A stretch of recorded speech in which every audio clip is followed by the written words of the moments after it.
Okay, well, good evening, everyone. And my name is Trudy Cox, and I'm the director of the Preservation Society, and we welcome all of you to tonight's, and I want to introduce the chairman of our board, Monty Burnham. You can't perhaps all see her, but hi, Monty. And Ted Sanderson, who is a member of our board and a very well-respected historian in Rhode Island. And if there are other board members, I'm sorry, I can't walk and chew gum. That's just the fact of the matter. But tonight's lecture is held annually, and it is held in honor of John Grenville Winslow, who was the president of the Preservation Society from 1977 until 1989. Some of you knew Mr. Winslow. He loved Newport, and he was extraordinarily well informed about Newport's history. In fact, there was nothing more enjoyable than taking an afternoon car ride with Mr. Winslow, who could tell you the most informative and colorful and amusing stories, not only about the houses of Newport, but about the occupants of those houses over many, many decades. His accomplishments as chair president were many, from growing our collections to growing the reputation of the Preservation Society nationally and internationally. Mr. Winslow died in 2011, and following his death, a wonderful donor created a special endowment to name this lecture annually after him. This is the 75th anniversary of the Preservation Society, and tonight we pay tribute to the many years of hard work and commitment and great love that Mr. Winslow poured into our organization's history. And I can't think of two better speakers to pay tribute to Mr. Winslow than our speakers tonight. But before I introduce them, I just want to give everybody a heads up to mark your calendars, because there are two great lectures coming up. One on September 10th, Thursday, featuring Jim Donahue, who is our curator of historic landscapes and horticulture, talking about women pioneers in American landscape architecture. And then on Thursday, September 24th, Patty Miller, who is our chief conservator, will tell you how we went green at the breakers by installing a state-of-the-art geothermal system. It was a huge project. You can attend either of these lectures or both by emailing program RSVP at newportmansions.org and tell us which or both lectures you would like to attend, geothermal or Jim Donahue. Tonight, we are honored to welcome, and they are at 424, our headquarters, Keith Stokes and his wife, Theresa Guzman Stokes.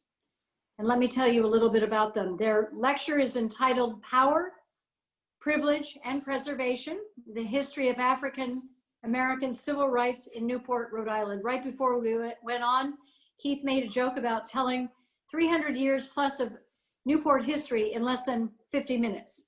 And that's what they're going to do tonight. So let me tell you about Theresa. She's the executive director of the Rhode Island Black Heritage Society. Her professional background includes magazine editorial work and being a published writer with a focus on ethnic American history.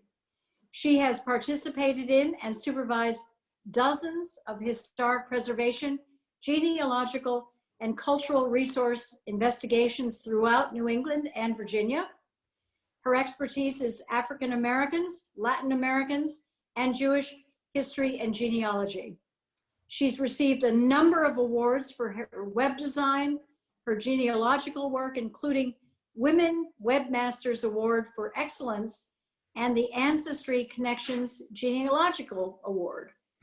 Theresa and her husband are the 2006 recipients of the Rhode Island Council for the Humanities Tom Roberts Prize and the Creative Achievement Award in the Humanities.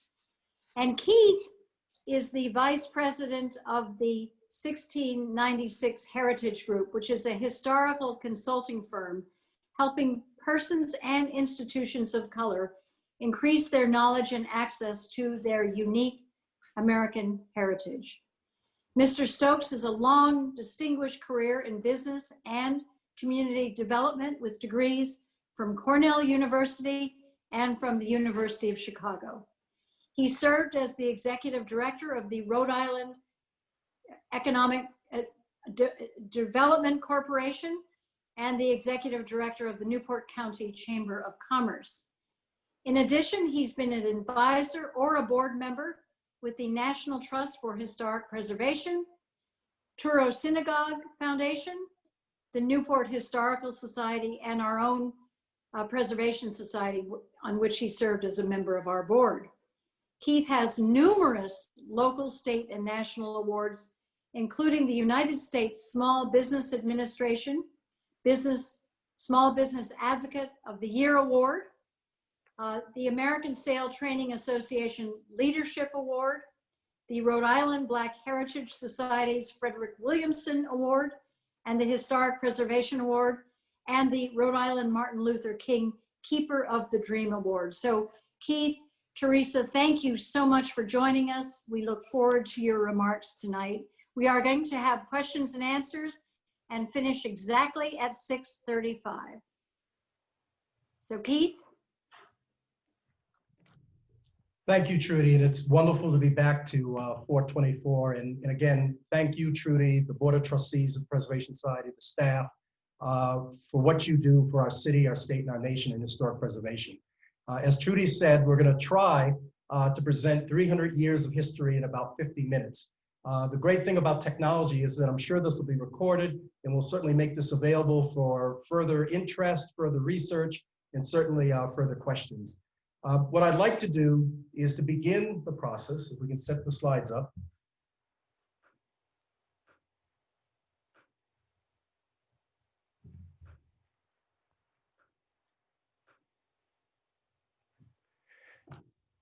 And then the title of this presentation, Power, Privilege, and Preservation, the History of African-American Civil Rights in Newport, Rhode Island, is relatively unique because we're going to attempt to present the history of Newport, but through the Black voices and views and shared history of African heritage people. And we'll start with the early arrivals of Africans to the present day. And we'll be presenting images and artifacts and stories and narratives that represent these men, women, and families over the course of time. It'd be absolutely important for me to recognize going forward that this presentation is from the research, the development work, and the partnerships with a number of historical institutions in this city and in this state. And again, one of the things that I think that we're all so fortunate about living in Newport and living in Rhode Island is I believe we have some of the finest historic preservation and interpretation institutions in the nation, right here in our little state and in our city of Newport. This lecture presentation will be in several sections. The first section we'll talk about is 17th and 18th century, and we'll talk about the early arrival of Africans and how they arrived, where they arrived, and the level of resistance that they provided as arriving as enslaved human beings. In the 19th century, we'll talk about Newport from the perspective of the African community, which was largely a separate and unequal community at that time. The 20th century is going to be based on three parts. The first part will be what we call the World War years, the years entering World War I, following World War I, and into World War II. And then we'll have a section in the 21st century of the unfinished business, the issues of social justice, and the issues of still ongoing fights of civil rights to this day. And then the final piece, which I'm actually very excited about, and I think really is very much attuned to the very purpose of the Preservation Society and all of our historic institutions, is we're going to share several dozen historic sites where African Americans lived, worked, worshiped, and events during large part of the 19th and 20th century that exist to this day in Newport, but for the most part are not recognized or properly interpreted. And that might give us all an opportunity for work to do going forward. So the first part is the early African arrivals and the resistance. And I want to be able to be very clear that before we talk about Africans arriving as chattel property in a slave system, it's absolutely essential that each and every one of us recognize that Africa as a continent existed well before European colonization, and that these Africans that lived on this continent were actively involved in societies that were civilized, organized, and contained technologically advanced people. In fact, many of the Africans who would arrive eventually what becomes Newport originated from what is today West Africa, and many of them were a part of the Ghanaian Empire, the Mali Empire, the Kingdom of Nuri, Yoruba and Akan empires, the Ashanti. These were all well-established kingdoms, well-established cultures, hundreds of years before European colonization. It's also important to recognize that these Africans, once they arrived, they did not arrive as blank slates. They actually arrived as what we call forced immigrants. They brought with them their craftsmanship, they brought with them their skills, and these skills and craftsmanships would all be a part of building and sustaining not only early in Newport, but really early British North America. So what was that arrival during the 18th century? Well, what we do know is that the earliest Africans arrived as enslaved from Boston and some from the Connecticut colony as early as the 1650s. But by 1696, at least the first documented slave ship arrives in Newport called the Seaflower, and it is a Boston brig that arrives in Newport, drops off 12 enslaved Africans, and then travels further up to Boston. Between 1705 and 1805, Rhode Island merchants, largely in Newport, Bristol, and Providence, sponsored over 900 documented slave voyages. 900 meaning there may have been many more that we have not found and not had primary documentation to. But what's most important is out of those 900 documented voyages, over 100,000 enslaved Africans will be brought back to the West Indies and to British North America in Newport. What's most important to recognize, out of those 900 documented voyages, 635 ships sailed from Newport alone. So from the perspective of the transatlantic slave trade in British North America, Newport is at the very center and at the very lead. Now, as I said before, many of these Africans arrived from, at the time, what was called the Gold and Guinea and Cape Coast of West Africa, and many times via Barbados and Jamaica. But these Africans, as they would arrive, did not arrive again as blank slates. They brought with them their language, their foodstuffs, their culture, religion, and all that became blended and a part of the early settlement and really the social economic fabric of what is today Newport. And this is a very famous and well-documented map from the Sanderson, which was a ship that sailed from Newport in 1752, but it presents a very graphic, really easy to understand sense of what is today recognized as the triangle trade, the trade from Newport to West Africa, to the Gold Coast, which is today largely Ghana, and then the Middle Passage voyage from West Africa to Barbados, and then from Barbados back to Newport. In this case, it's important to recognize that a significant part of the actual commodities of those ships are rum being carried from Newport and used as currency to trade for enslaved Africans in the West African coast. And then those enslaved Africans are brought to Barbados and Jamaica and Antigua and Bahamas, and they are largely the workforce in the sugar and tobacco and coffee plantations. And then in some cases, some enslaved Africans, in Newport's case, a large number of children, meaning under the age of 14, are brought back to work within Newport. But Newport is at the very center of what is called the transatlantic trade, or what is visually documented here, the triangular trade. And I think one of the most important aspects of understanding this, and this is a debate that's going on right now in Rhode Island by our very state name, including plantations. This is an actual document that's a part of the archives of our state. And it's a 1764, January 26 letter from our Royal Governor, Josias Linden of Newport, who is sending a letter to the British Lord Commissioners for Trade and Plantations. And in that letter, he's responding to at that time that the fact that Parliament at Great Britain would have the audacity to implement a sugar tax. This sugar tax would have direct impact in taxation, not only the movement of molasses being produced and transported from the West Indies to the West African coast, but also the raw sugar and molasses itself being brought from the West Indies to Newport in the Americas. This would have devastating consequences to not only Newport, but devastating consequences to all of the urban port communities in New England.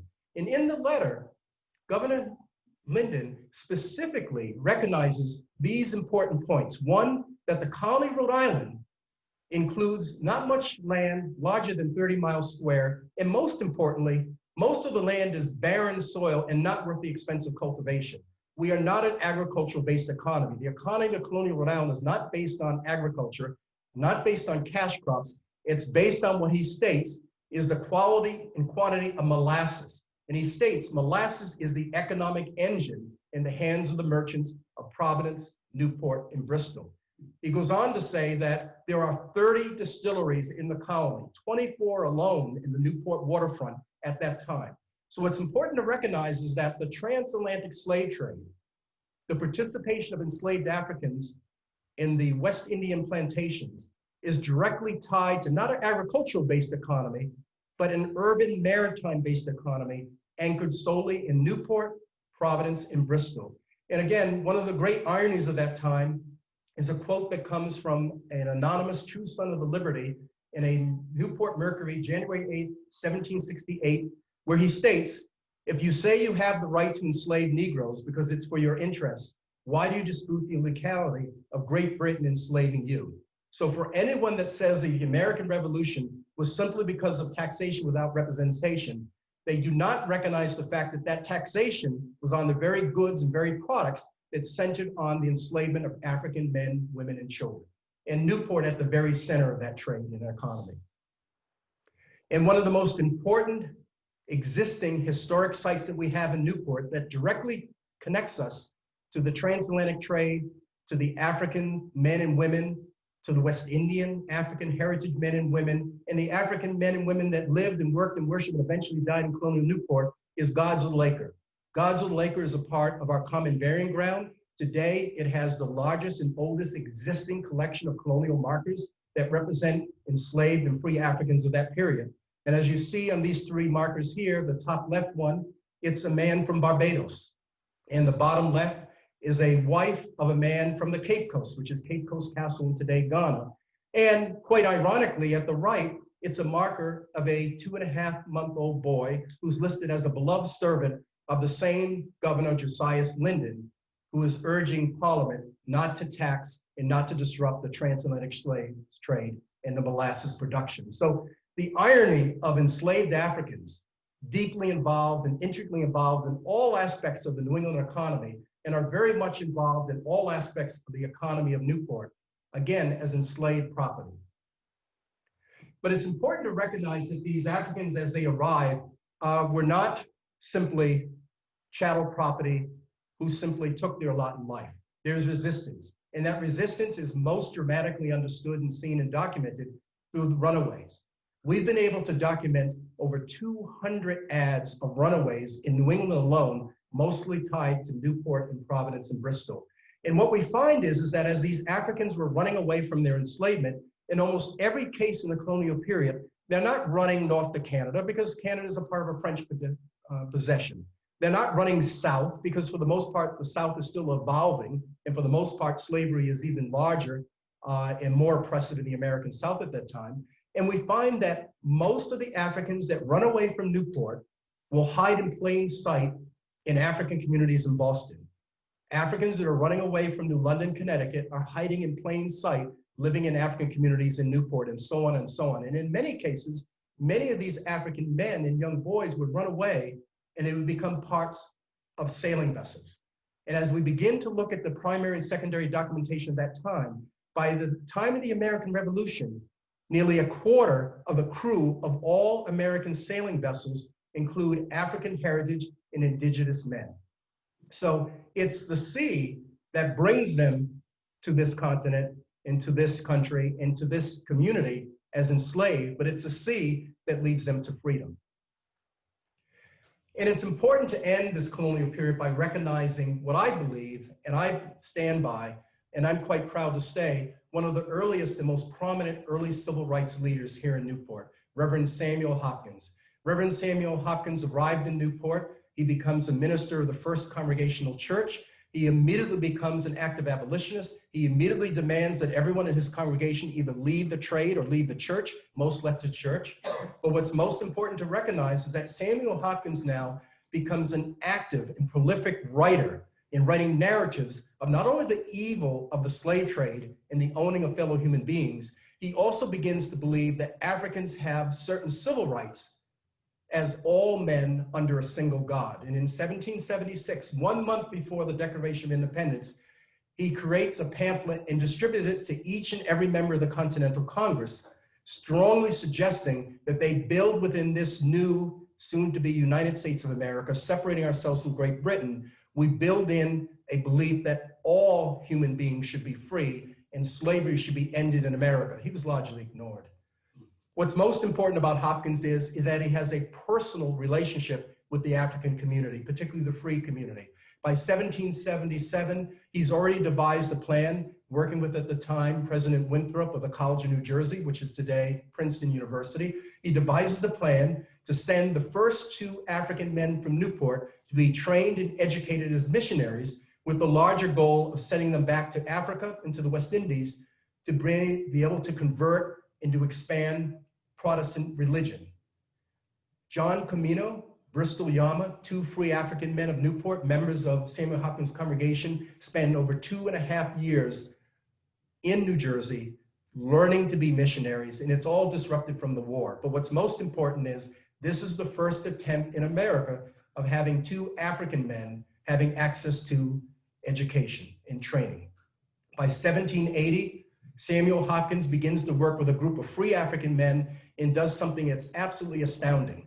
They create, for the first time in the Americas, a free African Union Society.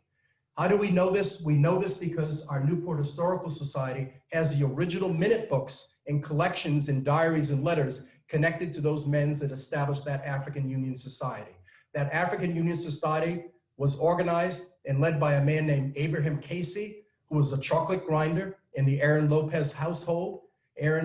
Abraham Casey would become free. His home would have been on 11th Street, today Memorial Boulevard West. And he, along with these other men, organized this institution for 3 important purposes. 1, to ensure that every African would have a proper burial, regardless of enslaved or free. They would raise money for markers. They'd raise money for proper burials. 2, they were very focused on creating a literally 18th century census, so that we would document the lives of every African man, woman, and child and family in Newport. Their age, their lives, where they work, where they worship, was all a part of the documentation of this African Union Society.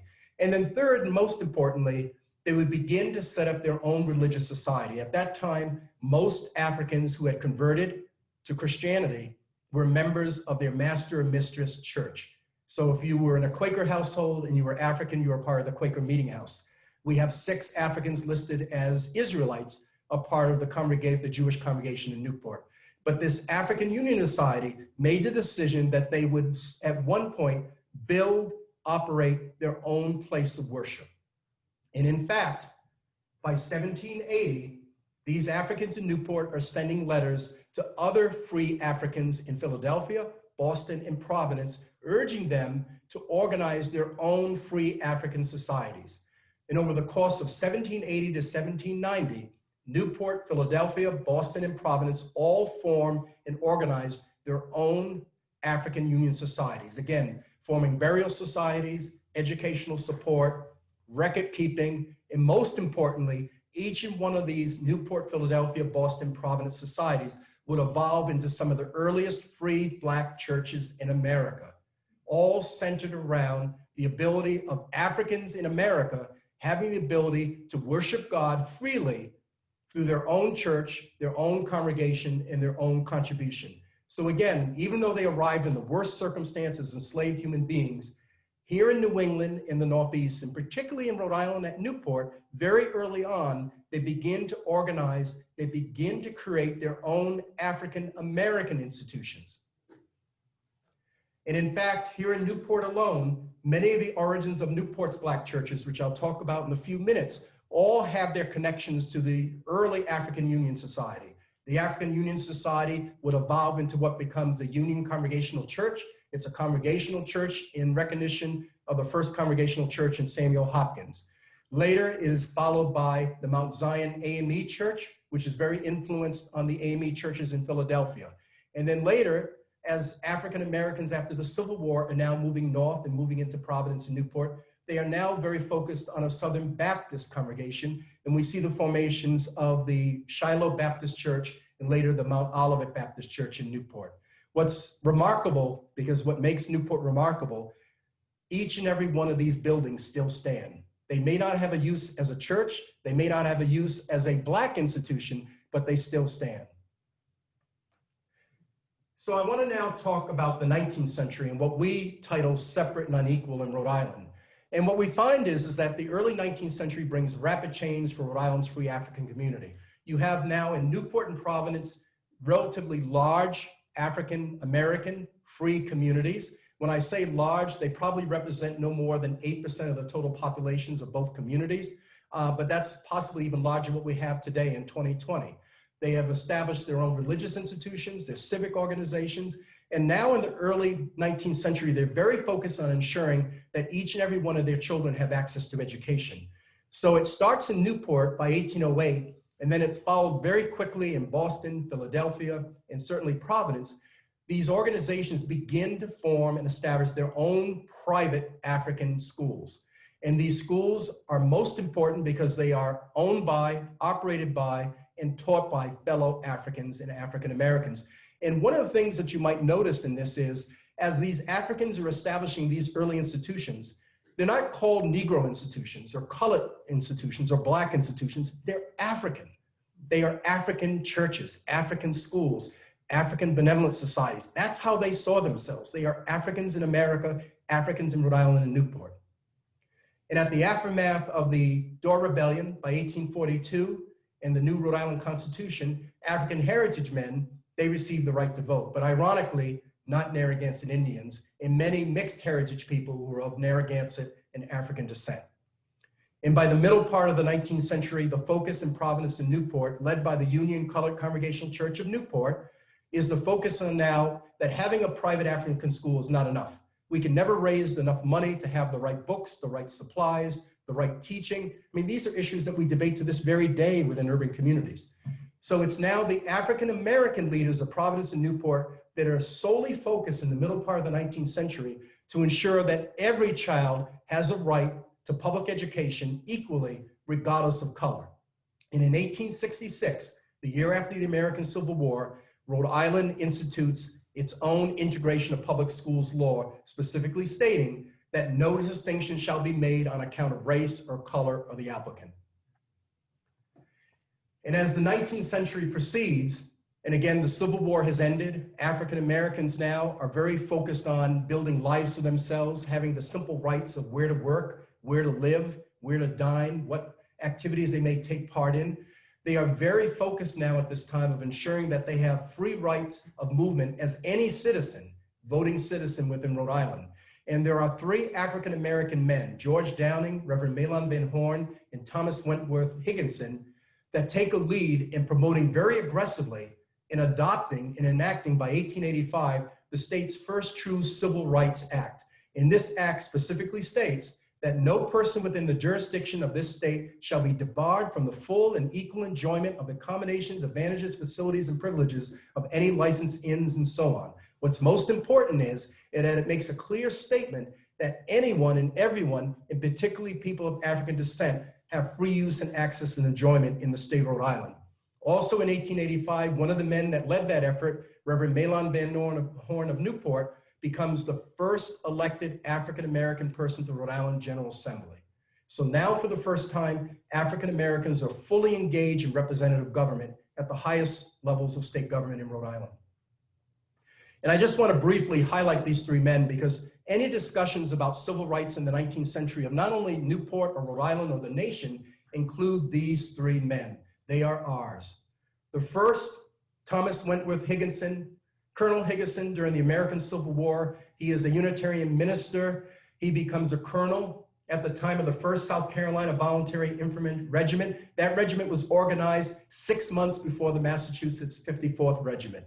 Most importantly, he used Harriet Tubman herself as a scout. He was wounded. He left the war. He and his wife, Mary Channing, from a Newport family, moved to Newport. They lived on Mann Avenue, and he became one of the most active civil rights champions of late 19th century Newport, Rhode Island, and the nation. He would usher in a Reverend Mahlon Van Horn to become the first Black member of the school committee in 1872.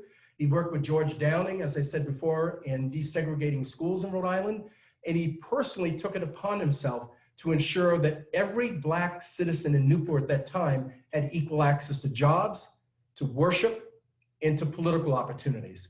Thomas Wentworth Higginson is one of the most important civil rights leaders of American history that's one of our own in Newport that is largely unknown to this day. As I said before, Reverend Mahlon Van Horn, he's a reverend and a pastor for nearly 30 years at the Union Congregational Church, the church that evolved directly from the African Union Society. He is a leader in all aspects of both the cloth and politics, sitting on school committees, sitting on the state legislature, pushing forward civil rights legislation. He is literally a champion, along with Thomas Wentworth Higginson and a George Downing, in promoting everything that promotes the rights and opportunities for all citizens, but particularly citizens of color. And George Thomas Downing, he is not only a civil rights champion, he is possibly Newport's earliest and most famous hospitality entrepreneurs. He arrives from New York in the 1840s. He establishes by the 1850s and 60s in Newport one of the largest hotels called the Seagirt, along a block that today bears his name, the Downing Block on Bellevue Avenue. He ran a series of confectionery and catering businesses in Newport, Providence, and Washington, D.C. During the peak of the Civil War, he is the official caterer for the United States House of Representatives, sponsored by Senator Charles Sumner and Thaddeus Stevens. Here in Rhode Island, he is just a starlet in promoting everything for integration and opportunities in education.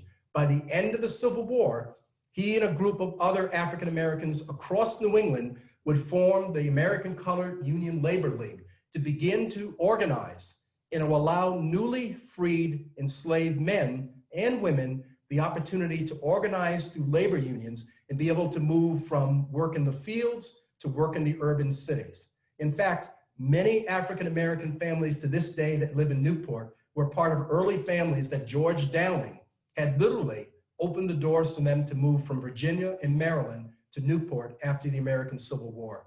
And today he's probably least recognized, but should be recognized for, as the leading contributor for the contributions that would purchase land that would later become today Turrell Park on Bellevue Avenue. So the 19th century, they're fighting for public education, they're fighting for access, but they're also very concerned of the fact that even though Rhode Island, things are moving in the right direction for now African Americans or Black Americans, nationally, there are still challenges. And in fact, it's 1896 when the United States Supreme Court issues what is today the infamous Plessy versus Ferguson ruling that basically states that separate but equal facilities satisfy the 14th Amendment. It guarantees and sanctions what today we recognize as Jim Crow segregation laws, laws that are not equal, but clearly separate. And this becomes a point of focus of African Americans all across the state, but particularly within Newport. And in fact, this is an 1873 pamphlet. And it is a group of leading African American and white political, religious, and business leaders. It is the who's who of Newport coming together on Thanksgiving evening of 1873 to raise funds and raise awareness to send a group of Newporters to the National Civil Rights Conference in Washington, D.C. I can't tell you how important this document is because it recognizes the fact that during a time of great social challenges, great social injustice, Black and white came together in Newport to work on a common good and a common goal of achieving and supporting civil rights for all citizens. And it's here in our community and the men and women of our community in 1873. But this is not enough. The African Americans are also organizing. In fact, George Downing and Thomas Williams, Reverend Van Horn, Charles Frederick Douglass Fairweather, all leading African American businessmen and social men and religious leaders in Newport, organize and create in 1898, in direct response to the Plessy versus Ferguson decision, they create the Charles Sumner Political Club. And the intent of this club is not to change national policies because they don't have that opportunity, they may not have that ability, but is to ensure that any and all policies within the state of Rhode Island and the city of Newport would be fully inclusive to African Americans. And in fact, they state here very emphatically, we are encouraged by the fact that there are colored men who can reason, who can appeal, who can influence a considerable number of right-minded white voters who feel that a wrong to one citizen is a wrong to all citizens. So the 19th century has ended, and now we move into what we call the World War years. The first part of the 20th century before World War I into the World War I years and its impact to Newport and the state and the nation, and then following through into World War II. The first part of the 20th century, you have this incredible activity of African American men and women in Newport organizing and creating civil rights, social justice institutions. They are very focused on dealing with the Jim Crow laws of the South and the Jim Crow traditions that still exist in the North and in Rhode Island and Newport. And these equal civil rights organizations are flourishing. In Newport, as I said before, the Charles Sumner Political Club is organized. A group of African-American women formed and organized the Rhode Island Association of Colored Women's Clubs. Here in Newport, African-American women come together and they organize the existing, this still exists and still stands as an organization. It is the oldest existing Black club in America here in Newport, the Women's League of Newport. They also form a progressive literary society to ensure that every African-American, particularly those that are now new immigrants arriving from the South, have access to education and training, and they form a literary society with a library and with an access to reading materials. And then possibly most importantly, by the end of World War I, Newport organizes its own branch of the NAACP. And what's most important to recognize of these organizations, they are actively engaged in promoting, demanding civil rights and social justice for all citizens. I would be remiss if I didn't point out the one flyer there are the mental capacities of the sexes equal, because this is the 100th anniversary of the woman's right to vote. And this is an interesting flyer because it's my own grandfather and great uncle that are part of this group. This group is a part of the Summer Political Club. The intent and purpose of that meeting is to actually recognize the fact that women, particularly African-American women at that time, had access to education, had the ability to have equal mental capacity and standing, and should have the right to vote. And in my own family, the joke that we always would provide is that at the very least, my grandfather and great uncle probably didn't come home that night if they didn't have the right answer to that question, because my grandmother and great aunt were both college educated, as many African women at that time in early Newport. Now I'd like to turn it over to my wife to talk a little bit about the actual African women organizations in Newport.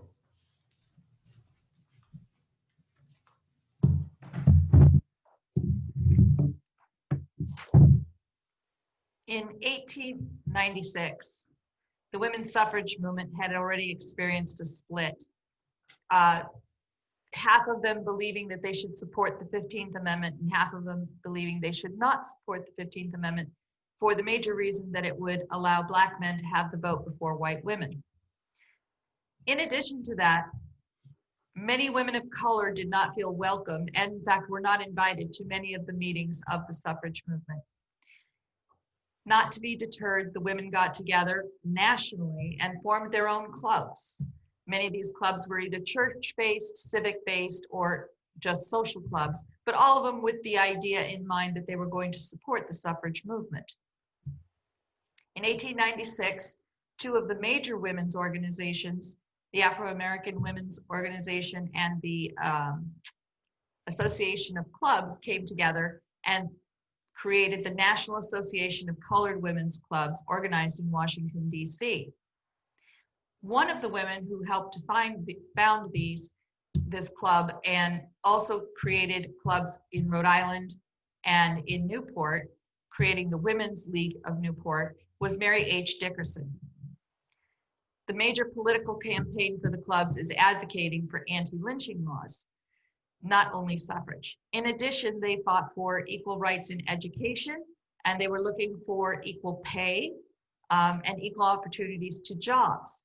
What made them different from the rest of the suffrage movement is that they saw this as all being connected, that you couldn't just ask for the vote without also asking for equal rights and equal pay. Mary H. Dickerson came to Newport from New Haven, Connecticut around 1865. In 1872, she established a fashionable dressmaking establishment at the 5 Travers Block, which is actually just down the road on Bellevue Avenue. This is how she supported herself, but her activism was her work. She founded not only the Women's League in Newport, but also served as a founder of the Northeast Federation of Women's Clubs. During her life, she was considered the most influential woman of color in the nation, leading issues that promoted the social uplift of women, children, and families. Dr. Harriet Rice was born in 1866 in Newport. She graduated right here in Newport at Rogers High School and then went on to become the first African-American woman to graduate from Wellesley College in 1887. She earned her medical degree at the University of Michigan Medical School. However, because she was a woman of color, there was no American hospital that she was going to be able to work in. So she went to work with Jane Addams at Hull House in Chicago. When World War I broke out, Dr. Rice felt that she could offer her services as a doctor. And so she went to the Red Cross asking to be allowed to do such with them and was denied on the basis of her color. She tried a few other places and then finally went to the French consulate and offered her services directly to the French, who were ecstatic to have a doctor that wanted to come and help during the war. This turned out to be fortuitous, for as many people know, at that time, the men who served in the army could not fight in combat alongside white soldiers and were in fact loaned to the French in what became the Red Hand Division. Dr. Rice in France then ended up helping her own people. Her life was very frustrating and difficult, and she ran across many obstacles, obviously, as a woman of color who was trying to be a doctor. At one point in time, in 1937, Wellesley College sent out an alumni questionnaire asking if they had experienced, if their alumni had experienced any handicap or physical or other disability that was a determining factor in their professional activities. Her reply, which I thought was interesting, is that she said, "Yes, I am colored, which is worse than any crime in this God-blessed Christian country. My country, 'tis of thee." She shows a bit of a sarcastic bent at that. Oh, we're gonna run into that again. Not a part of the suffrage movement, but certainly someone who cannot be ignored is Dr. Marcus F. Wheatland. He was born in Bridgetown, Barbados on February 16th, 1868. He attended private schools in Barbados and then graduated with a medical degree in Harvard University in 1895. He was licensed to practice in Rhode Island in 1895 and is the first known African heritage physician to live and practice in Newport. In addition to being the first doctor in Newport, and I should say, he was also one of the earliest in America to use the X-ray machine as a diagnostic tool. There's a tale here in Newport that talks about a young woman from the Bellevue Avenue group that fell and broke her arm. And her father took her to Wheatland because he knew of his work with the X-ray, and he was able to properly set the arm because he could see it. This made him very popular, and as you could see, my upper right, I'm guessing yours as well, upper right corner, was appeared in the newspaper saying he doctors the swells. He's probably one of the few African-American doctors who did have white and black clientele. At the annual meeting of the National Medical Association in Boston, he was elected president, and he served on the Newport City Council and was a leader in advancing Black political and business interests, not only in the city and the state, but also in the nation. Today, Dr. Marcus F. Wheatland Boulevard is named in his honor in Newport.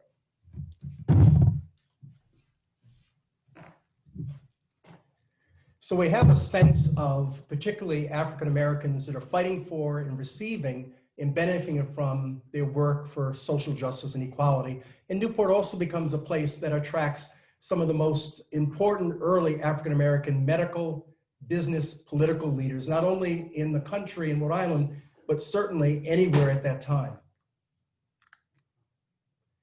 But it's also important to recognize that the World War I era was one of great disruption and significant disruption, not only across the world, but here within Newport.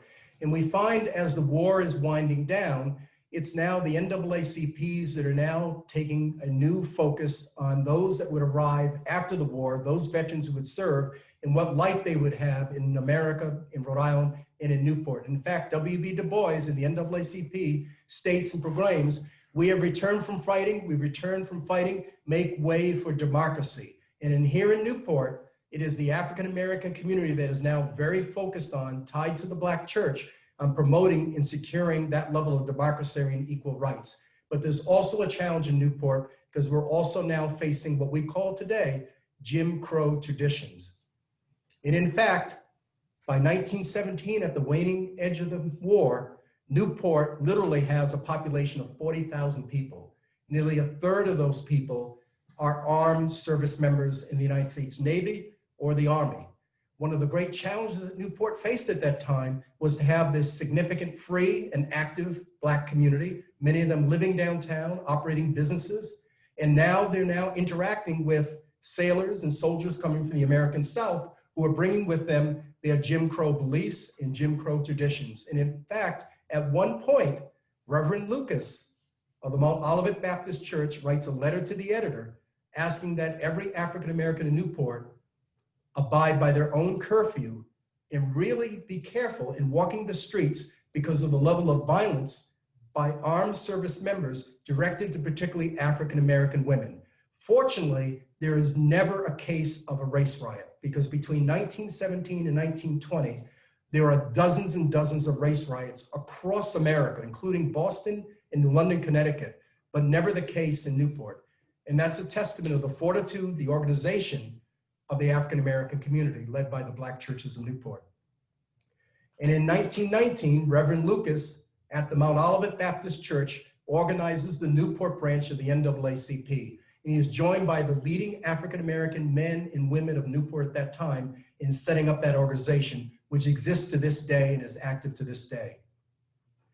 But as I said before, and I want to point out, there are still Jim Crow policies to overcome in early 20th century Newport, particularly running from World War I into World War II.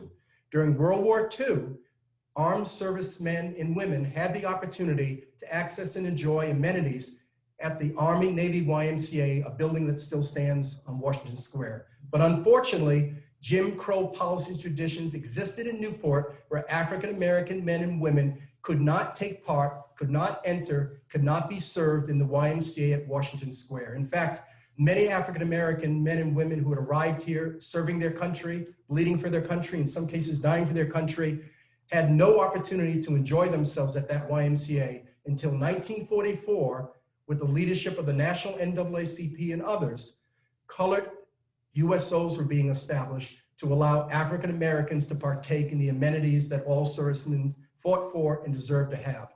In Newport's case, by the end of 1944, on West Broadway, they would construct a colored USO. A portion of that building still stands under the name the Martin Luther King Jr. Community Center. And possibly one of the most challenging times for African Americans in Newport in a Jim Crow policy was the completion of Tammany Hill public housing, which was built during the war era for the purposes of housing families in support of those working or serving in the war effort. In 1942, a group of 100 white residents of Tammany Hill put forth a petition, signed the petition, and delivered it to the mayor of Newport and to the state of Rhode Island, suggesting that any inclusion of Negroes in Tammany Hill public housing would cause undue duress to the existing white population. And what's important to recognize is this is not Tulsa, Oklahoma. It's not Biloxi, Mississippi. It's not Selma, Alabama. These are white individuals in Tammany Hill and Newport, Rhode Island, asking that they have a separate and segregated community. Fortunately, this was ignored, and eventually African Americans would also be included in living within Tammany Hill and other public housing units. But there's a quote that is a very famous quote within the African American community that arrives from the South that I think very well explains the irony and really the subtle differences between Jim Crow in the American South and Jim Crow traditions in the American North. And it states, in the South, white people don't mind how close a Negro gets to them as long as he doesn't rise too high economically or socially. But here in the North, white people don't mind how high a Negro rises as long as he doesn't get too close. So by the end of World War II, there's now fair employment and fair housing. The war is over, veterans are arriving and returning. They're looking for new opportunities for life and housing and employment. And the federal government steps forward and takes a very aggressive role in promoting fair employment. Here in Rhode Island, you have African Americans that are pushing aggressively to be a part of not only the war effort as World War II winds down, but all the opportunities for new construction, new investment within Newport, within Providence, and across the state. One of the great challenges that we find is that African Americans, or Negro as we were called at that time, are consistently complaining that as we apply for these jobs, we are denied. So in 1943, the state of Rhode Island forms a Commission on Employment of Problems of Negroes. They put together a comprehensive 200-page report. That report includes dozens and dozens of eyewitness testimonies of the exact circumstances that African Americans faced in Pawtucket, Providence, Newport, and across the state. And just some of the examples of issues that they faced were opportunities where African Americans who went to a restaurant in downtown Newport or downtown Providence, rather than being served at tables, to be placed at counters. African Americans that went for a haircut, they were charged 75 cents versus 25 cents. There were these subtle but very directed actions to restrict and reduce access and enjoyment of African Americans. What African Americans fought for and had embodied in laws in the 19th century are now coming back in the mid-20th century. And fortunately, by the end of World War II, and the support of this commission and the work of Black and white political and religious and business leaders, Rhode Island would form its own Rhode Island Council for Employment Practices. It would set up its own series of enforcement laws led by Senator John Fitzgerald of Newport, along with Black leaders in Providence and Newport NAACP. And Rhode Island would be one of the earliest states to establish a fair employment practices law that specifically stated that a policy of discrimination against individuals is a matter of concern of the state, and that no individual, regardless of race, shall be discriminated against through employment.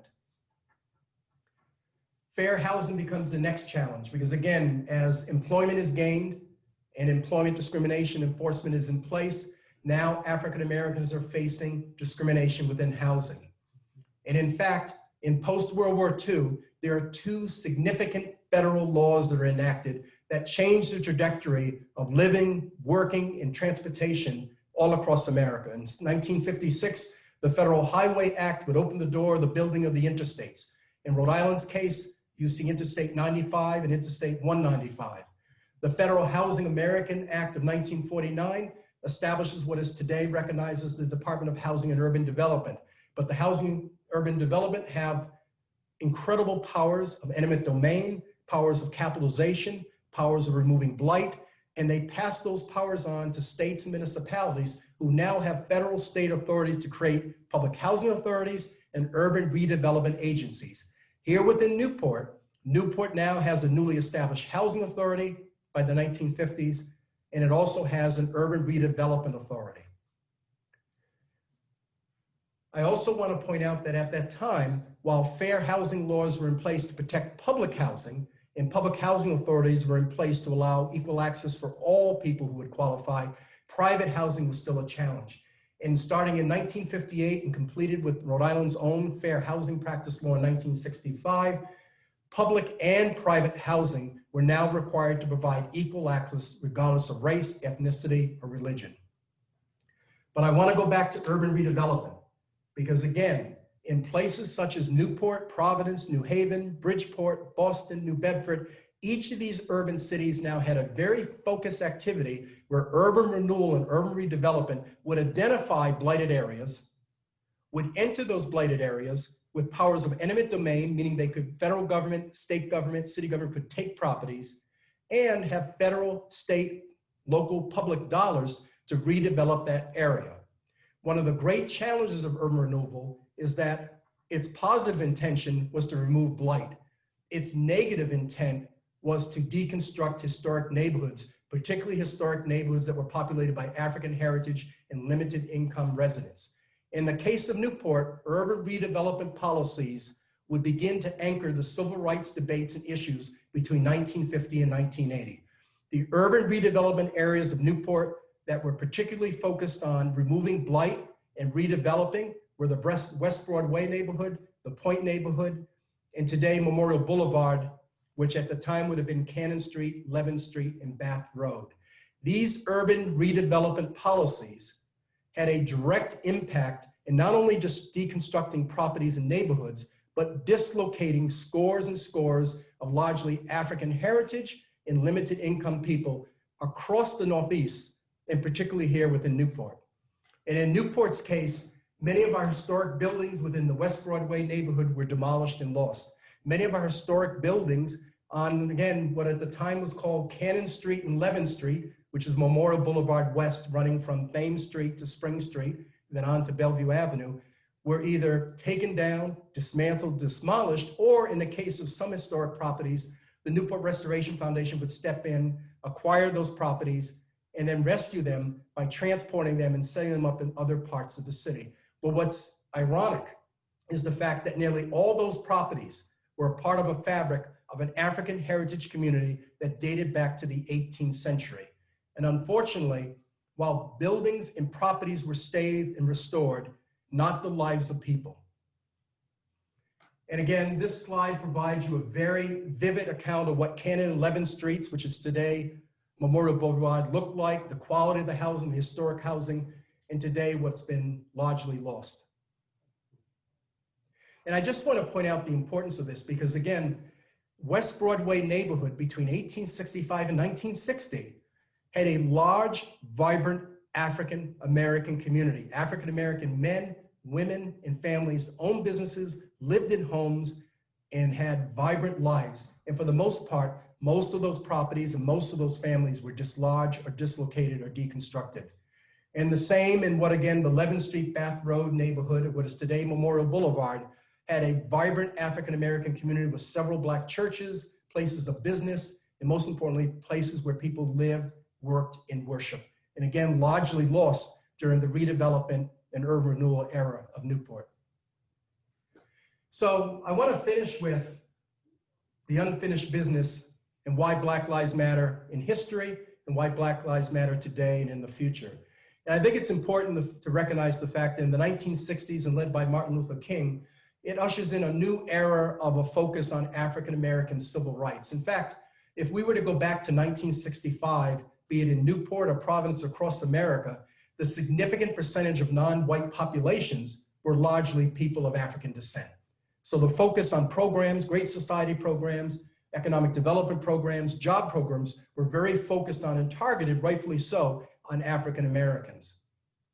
But the challenge is that we still fight for our fair share. And in fact, there have been African American men and women all through the 60s and 70s and 80s into the present day that are still fighting for the basic civil rights of African American people who still live in Newport, in Rhode Island, and across America. So what are some of the challenges in the 21st century today in 2020, the unfinished business?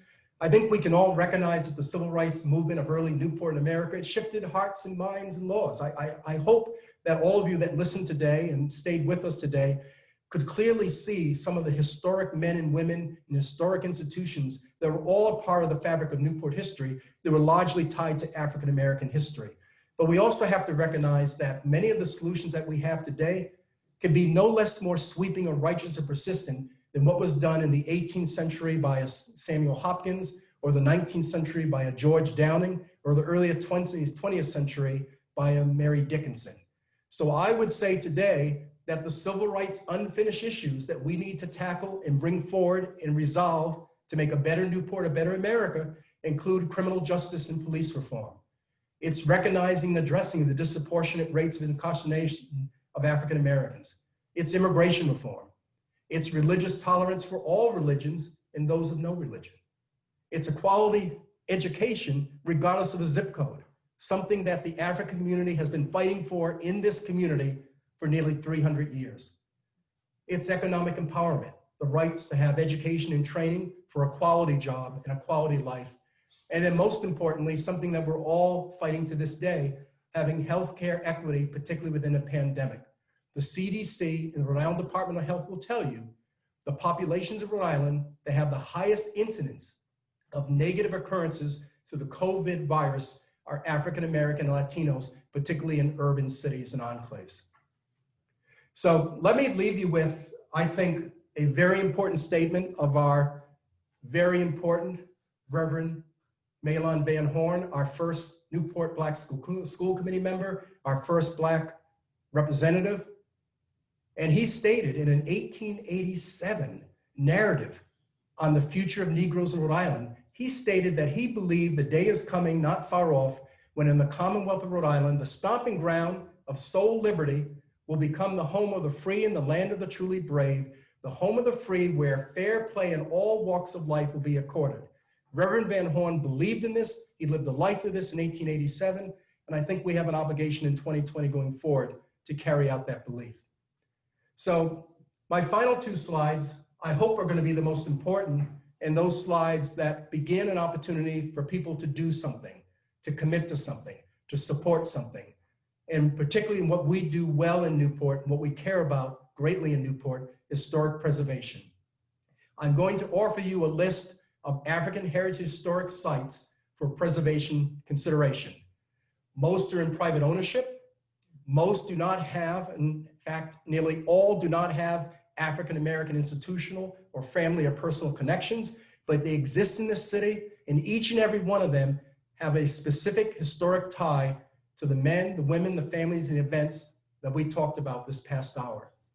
So one of the things that I would hope that we would consider and come together as historical institutions, as any one of us that care about social justice, that care about presenting the history that represents all Newporters, all Rhode Islanders, and all Americans, I hope that we can take from this list and begin to identify properties that have been documented, properties that have been validated as important historic sites for the African-American history of Newport, and take these properties and come forward and work with institutions like the Preservation Society, the Newport Historical Society, the Restoration Foundation, and let's get these properties preserved and properly interpreted, representing the entire history of all the people of Newport.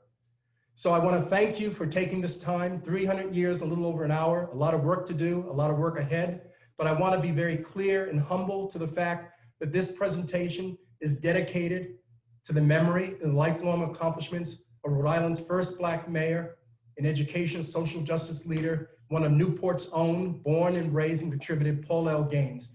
Everything that we do today are because of men like Paul Gaines, and it's been a pleasure to present this to you. Thank you.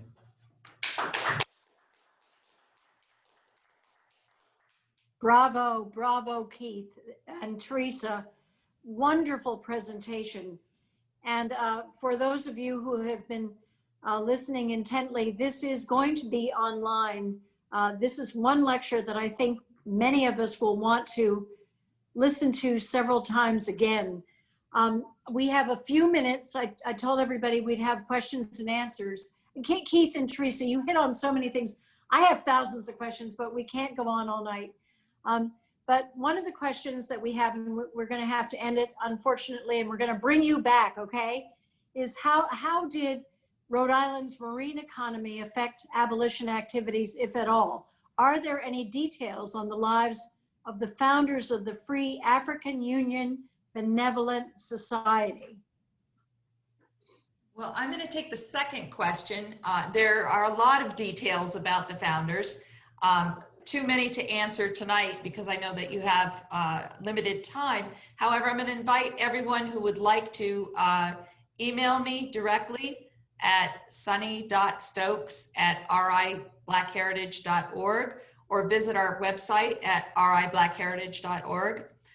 There's a lot of information there, and I'd be happy to answer any questions via email. Keith, one of the questions that has come in is you yourself have a very long history in this community, you and your family, and you really didn't touch upon it, but perhaps you could whirl us through that Stokes history. Now, is that a big question? No, Trid. Our kids are 9th generation Newporters on the maternal side, and one side of our family represented the first enslaved Africans that arrived from what is today Ghana to Jamaica and eventually to Newport. And another side of the family were the first Jewish settlers to arrive in Newport via Spain, the Netherlands, the West Indies, and eventually Newport. So we have been very thankful and honored that our family members before us seem to keep everything. I mean, we're very humbled to have documents and artifacts that go back to the 18th century. We're humbled to the fact that we always had a strong sense of not only being Newporters, but Newporters of diverse racial and religious background. So it's always gave us a grounding in who we are, and most importantly, where we've come from. I will point out, and I think it's a very important thing for people to recognize, that by telling the story of African Americans or early Jewish arrival or other ethnic immigrants arrived to Newport, it tells a story that connects all of us. History is about all of us. It's not any one group or any one era. It's each and every one of us that made this a great city and a great state and a great nation. And I really admire the fact that your family held on to, and you have continued to, so many artifacts from your family's history. And I don't know if you want this to be advertised, but if you're interested in African-American history in Newport, become a friend of Keith's on either Facebook or on Instagram, because he and Theresa post regularly, and you can really get a great education. This may be a controversial question, but I'm going to ask it anyway, because this is what we are all about. And that is, people are wondering whether you, Mr. Stokes, what do you feel about the efforts to remove the word plantation from the state's name? The people of Rhode Island have every right in a democratic process to go to that referendum question and vote based upon their heart and their knowledge. And I would never stand in the way of that. But my own personal beliefs, my political beliefs, what I believe in my heart is that we don't need small steps like removing names. We need giant steps to ensure that every Black man and woman can walk safely in the streets of Providence and Newport in America without feeling that they might be shot or they might see violence. We need to ensure that every Black man and woman and child in America has equal opportunity to education, to job training, to healthcare. So in 2020, in the middle of a Black Lives Matter movement across the world, I don't want to take small steps. I don't want to have cosmetic activism. I want to do the things and move the needle that make the lives of Black men, women, and children right and better today and tomorrow. That's what George Downing, Mary Dickinson, Reverend Maylon Horn would have said. That's what they did. And I think we have that obligation to take giant steps and make major changes today for tomorrow. Well said. Theresa, do you mind providing your email address again, because people are interested? Actually, you're going to see it appear in the chat window in just a few seconds. Okay, great. So everybody who's on board can. You know, you could teach a course, and there is interest and there is discussion going on right now about providing African-American history in Rhode Island schools. What do you think can make that happen? The question was, what do you hope students can learn? I think Keith and Theresa have talked a lot about what students can learn, but how actually do we make that happen? Because as Keith and Theresa have taught us tonight, this is a part of our American history and our Newport history and Rhode Island history that we don't know well. And that's why we wanted to have you with us. So how does that happen? Actually, 5 years ago, legislation was presented to put African heritage history in public schools in Rhode Island, K through 12. And that was passed by the legislature and signed by the governor. Since that time, we have been working to put the curriculum together and lesson plans, which now can actually be found on RIDE's website. And they're now looking at, in January, giving RIDE the authorization for the 21-22 school year to actually have those lesson plans and curriculums in the schools and taught. Well, I want to thank Theresa and Keith. You have a standing invitation to come back soon. I think everybody on this Zoom call would agree this was very energizing and very informative. And I have to say, we are so lucky to have the two of you in our community, not only as scholars, but as really well-spoken activists. And so thank you both very, very much. And I thank the audience for sticking with us. And I hope to see all of you at our future lectures. Thank you, Keith. Thank you, Theresa. We'll give you a virtual applause We appreciate it very much. Thank you. Good night, everybody. Good night.